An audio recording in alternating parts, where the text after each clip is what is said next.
ભારત માતા કી ખૂબ સરસ, ખૂબ ખૂબ આભાર. વિકસિત ભારત સંકલ્પ યાત્રા એટલે આપણે એને બીજા નામથી પણ ઓળખીએ છીએ, મોદીની ગેરંટી વાળી ગાડી, મોદી સરકારની ગેરંટી વાળી ગાડી. આ ભારતના ઇતિહાસમાં પ્રથમવાર એવું બની રહ્યું છે કે કોઈ સરકાર તમારા ઘરે આંગણે તમને લાભ આપવા માટે પહોંચી છે. 18 જેટલી યોજનાઓનો ત્વરિત લાભ તમને અહીંયા મળવાનો છે.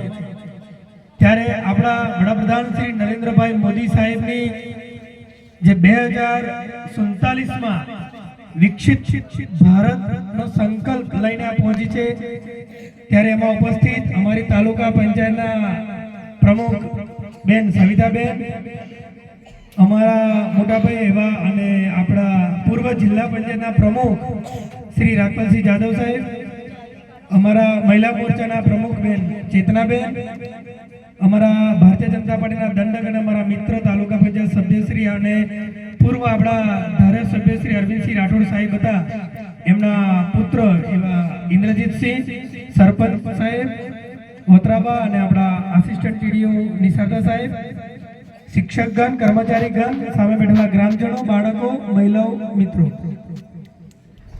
આવું નથી કે આ પ્રથમવાર બની રહ્યું છે. યોજનાઓ તો ઘણી બધી આવી, પણ એ યોજનાઓના અસરકારક રીતે ભારતના છેવાડાના નાગરિક સુધી પહોંચવી એ બહુ મહત્વનું હતું. અને આ સિસ્ટમ જો બદલી હોય તો આપણા વિશ્વ માન્ય એવા વડાપ્રધાન મોદી સાહેબ, મોદી સાહેબનો સંકલ્પ છે, નિર્ધાર છે.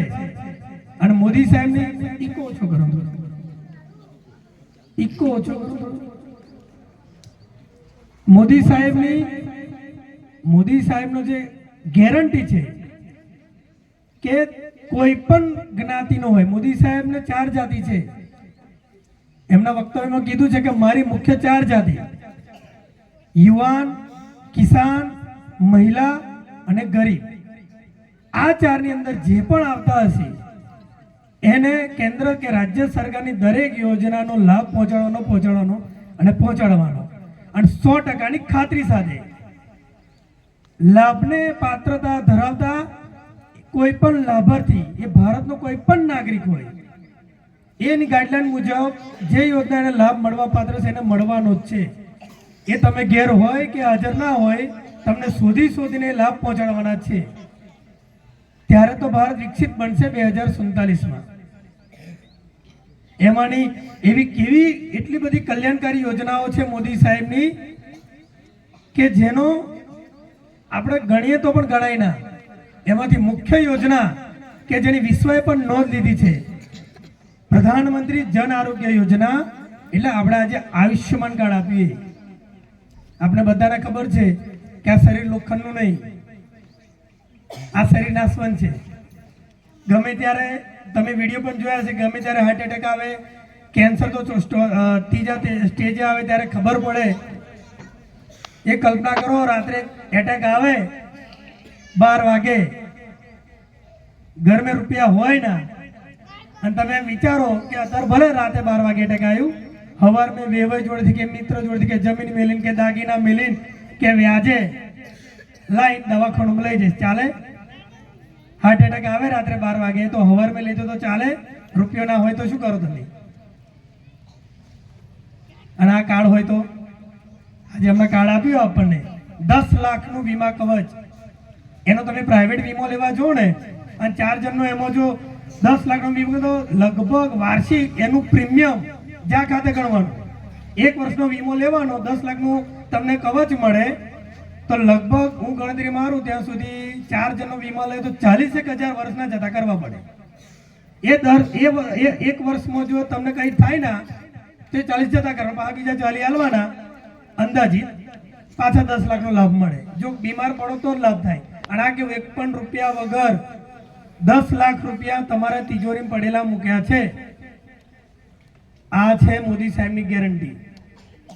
આવી તો કઈ કેટલી યોજનાઓ છે કે જ્યાં મોદી સાહેબની વિશ્વએ પણ નોંધ લીધી છે. અને એમાં આરોગ્યમાં આ સૌથી મોટી યોજના છે.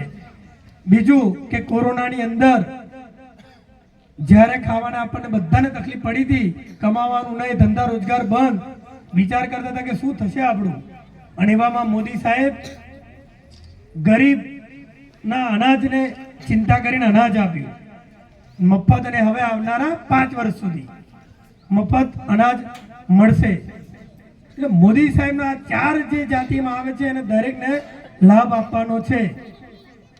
આવનારી 22મી જાન્યુઆરી બધાને ખબર છે ને શું છે? શું છે? અયોધ્યા. શું? હા, રામલલ્લાની પુનઃ પ્રાણ પ્રતિષ્ઠા મહોત્સવ. ફરીથી દિવાળી, આ નવી તારીખ દિવાળી નક્કી થશે 22મી જાન્યુઆરી. વિગતવાર કહેશે અમારા ગુણવંતસિંહ જે કારસિંહ વગેરે.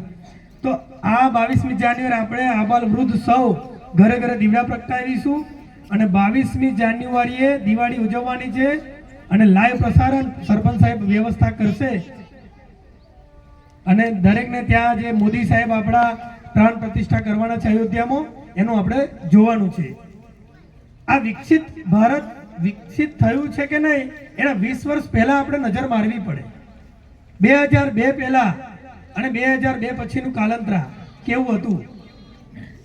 2006 ની અંદર જ્યારે વડાપ્રધાન મોદી સાહેબ ત્યારે મુખ્યમંત્રી હતા, ત્યારે તેમને 24 કલાકની વીજળીની ગેરંટી આપેલી 2006 ની અંદર જ્યોતિગ્રામ યોજના હેઠળ.